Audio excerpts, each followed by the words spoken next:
Hello, folks, and welcome to our humble home. My name is Torin. I use they, them, their pronouns, and I identify as genderless. And I am here to introduce my lovely fiance, this awesome person right here. My lovely fiance, would you do the honors of introducing yourself to the world? Hello, my name is Daylily Leighton. You said Daylily Leighton. Yes, That's a lovely name. thank you. Okay. And how old are you, or how young are you? I'm 27 years old. Okay, cool. I'm right around there myself. And are you from this place that we're in, Tampa, Florida? Is that where you're from? I hail from Tampa, Florida now, but I'm originally from Massachusetts. Okay. And how do you like living in Massachusetts compared to Florida? People in Florida are much more polite. Huh. Okay. That's good, I guess. Alright. Well, would you like to talk a little bit about your gender identity? Okay, I identify as, I don't know, sometimes trans, sometimes genderqueer, sometimes gender flux. It's not something I can really pin down with words right now. Occasionally I feel a little feminine, occasionally I feel a little masculine, but I never feel entirely one or the other. And quite often I feel like I'm both, or neither, or some third option that's not recognized at the moment. I'm sure a lot of viewers can relate to that who also are trans or non binary. Um, and it's good to understand that just because you cannot identify or use words to describe how you feel, um, your identity, your gender identity is still valid and it still is you. So, thanks for sharing that. That's important. Um, okay. So it seems that you might have some gender fluidity going on then, I guess you could say. Um, if I just can show people, you seem to be dressed fairly, people would say feminine. Is that correct? Yes, I enjoy all things sparkly and frilly and flowery, and I dress myself in them because I enjoy them. But how I present does not necessarily mean how I identify. Great point. Great point. Yeah, I see you have a flower on your necklace and being named Daylily. That's cool. Lot, Lots of representation there. And over to my right, over here, I see books. Trans books, more specifically. That's awesome. And I also see this looks like a craft desk. I see yarn and a sewing machine. Yes, I am a crochet artist who is trying to learn how to sew as well. Mostly I do crochet, which is making things with a hook and some yarn. My favorite items to make are small stuffed toys. They call them amigurumi. I'd show you, but I don't have any on hand. Maybe in a future time. Cool. I like plushies. Lots of people do actually. That's really awesome though. You have a creative touch. That's really awesome. Cool. Okay. So, I know we talked about your gender identity briefly there. What about, if you don't mind my asking, your sexuality?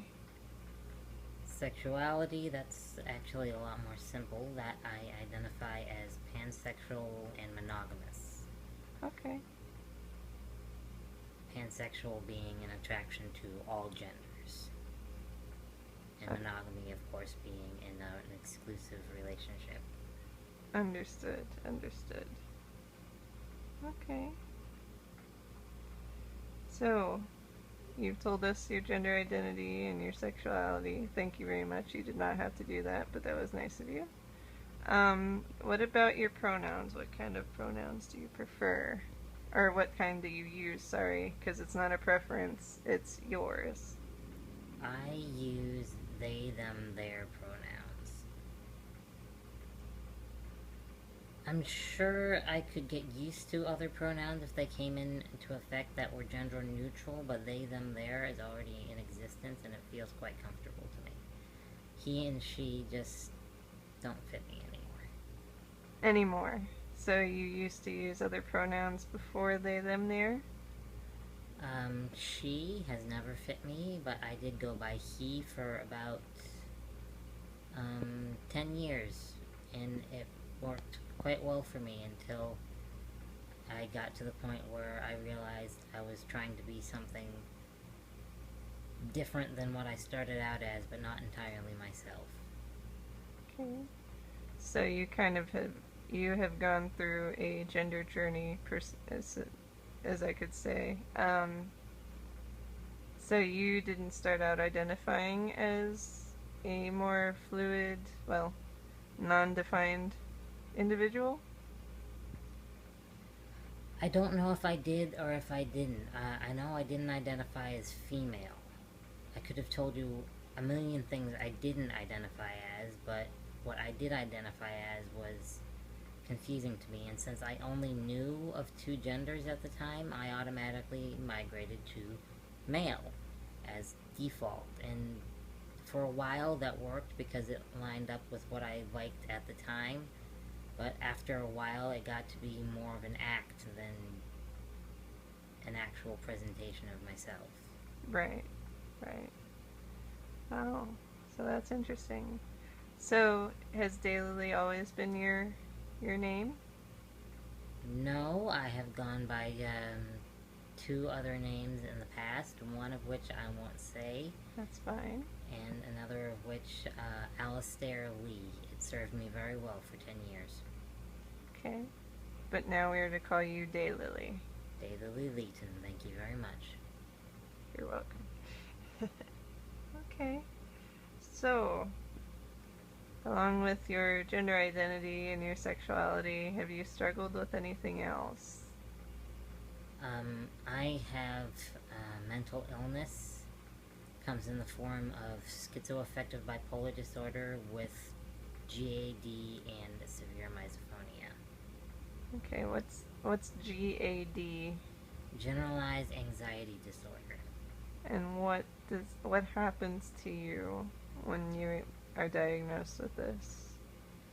It's very simple disorder. A lot of people have it because it's getting more prevalent in today's world where everything has to be now, now, now. It means you're anxious when you get into certain situations, be it anything from talking on the telephone to being in crowds, maybe just crossing the street makes you anxious. If things that people do normally without any anxiety make you anxious, you have generalized anxiety disorder. Right.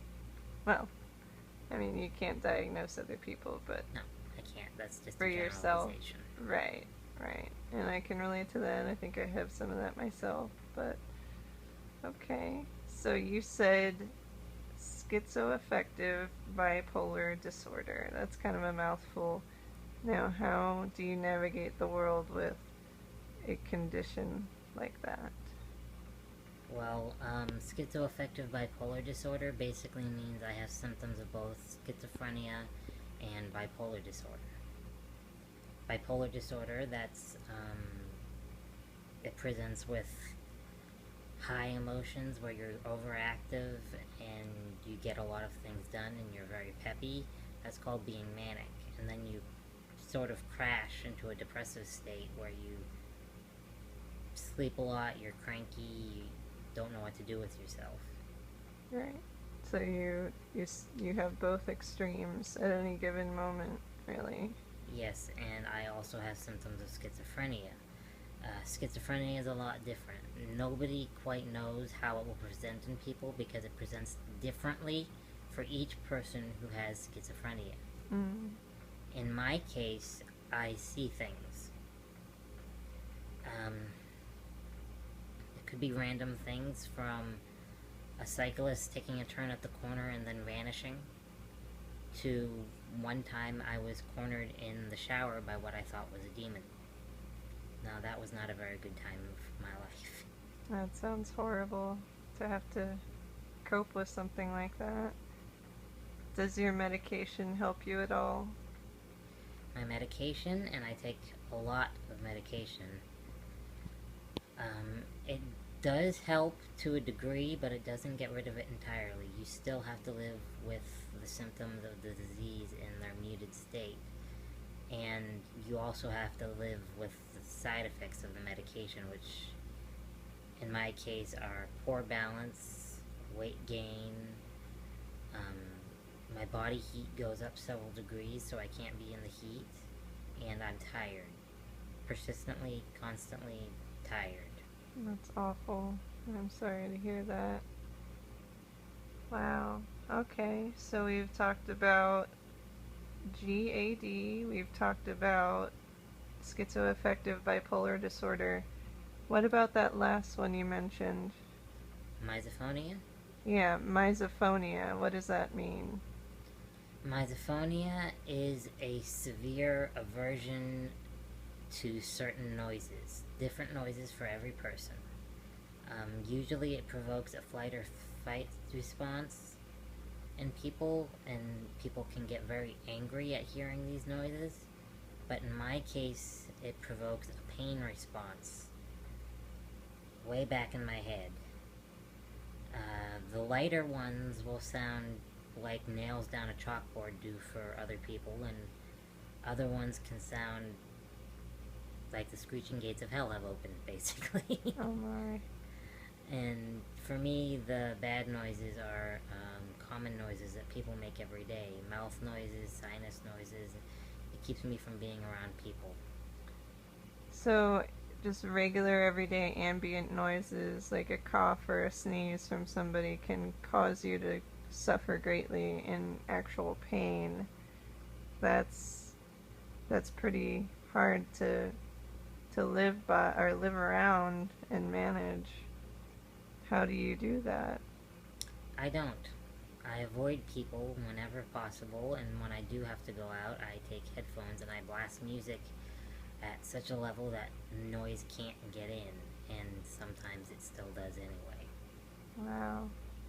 But you enjoy the company of close friends. It's just you cannot tolerate the certain noises that trigger your misophonia, correct? If I can get the people around me to understand well enough to avoid making those noises, then I do enjoy the company of friends. Yes, I do. That's great. Now, how do you approach somebody, or how do you bring your misophonia to the attention of other people? And what are you looking for when you talk to them about it? I usually only tell people that I have to be with for extended periods of time. It's not really feasible to tell every passing stranger, hey, stop doing that, it's bothering me. No, that's an imposition on everyone. When I have to spend a period of time with someone, I wait until they make a noise, and then I tell them, please don't do that, it bothers my hearing, it hurts my ears. Okay. Or maybe rather than not doing something, because a lot of times people can't evade a cough or a sneeze. You just ask people to warn you beforehand so you can brace yourself and prepare. Yeah, I ask them to give me a warning so I can cover my ears and start humming, and hopefully that will block out most of the sound. But it doesn't always, does it? No, it does not. Wow. Well, that's quite a lot to handle. You're a very strong person for having so many, obstacles in your life, but you seem like a very nice, kind, caring, talented. Look at all that talent right there. That looks like me. That looks like, what is that? Oh, what do you it's crochet, right? Yeah, that's a crochet blanket. It's only partially finished. Okay. And Um, what made you start crocheting? Originally,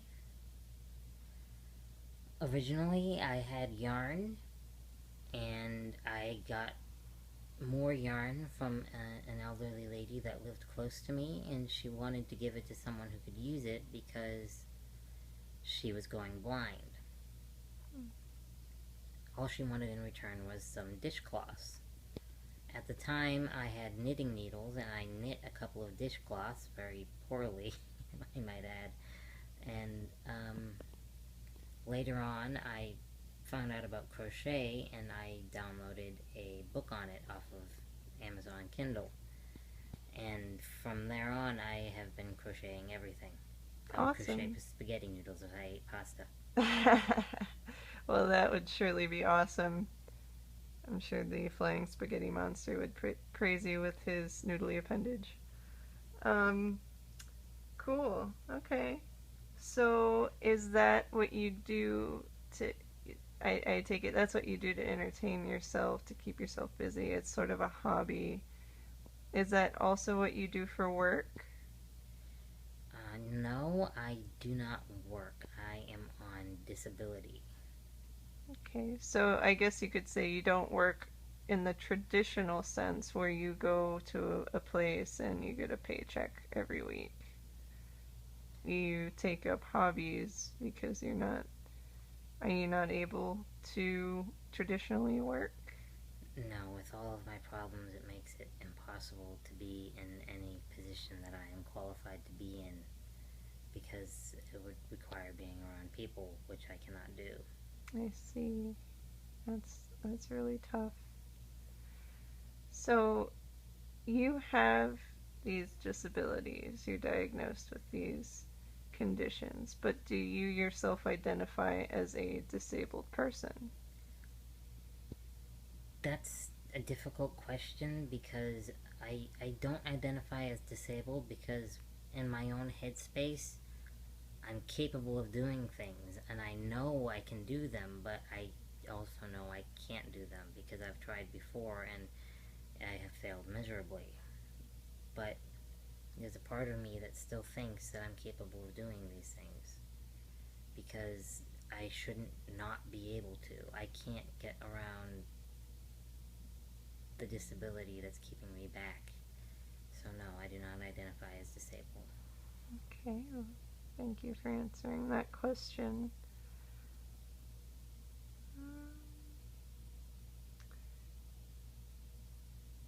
So, being disabled and all that, and I assume since you're on disability, that means you're also on a fixed income. How is how does that affect you day to day and the insurance care? You know, the health care that you get being in the spectrum of trans being in the transgender spectrum and the health care that you receive. How does that for you? Is that hard? Are they adequate? What? I'm not getting any care for trans or genderqueer related issues because my insurance does not cover those issues. So like hormones or surgeries or Those are not covered. Not okay. under Medicare and Medicaid, which is what I have. Okay. Wow, that's tough. So what are you left struggling with since your insurance does not give you the adequate care that you need? Well, I still have a lot of body dysphoria over this area here, which for me does not belong there, and I would very much like to remove it at some point in the future if I'm ever in the right state of mind and have the money to do so. But with me being sick, I may not ever be in the right state of mind, and with me being on disability, I'm unable to save up enough money to get it done anyway. So it's it's something. That's pretty unfortunate. I'm very sorry to hear that. Um, well, how have your doctors been? Have they had any sort of suggestion for you or any form of recourse? Most of my doctors don't deal with the trans issue. The doctors I go to are in very busy offices. They're for low income people because that's the only ones that will take my insurance. And most of them don't know my name or haven't read my chart when I go in there. So, no, I don't deal with the doctors. Oh, wow. Okay. Well, so aside from crochet, what other kind of hobbies do you have? What do you like to do? Since you have a good amount of free time, I guess you could say. Oh, you could say that. Hmm. I spend the rest of my free time playing video games. My favorite console is the Nintendo 3DS. I love Pokemon. Cool. Um, Gotta catch 'em all. no, I also write, usually about the stories that I don't want to stay in my head. Things about my own life, you know? Yeah.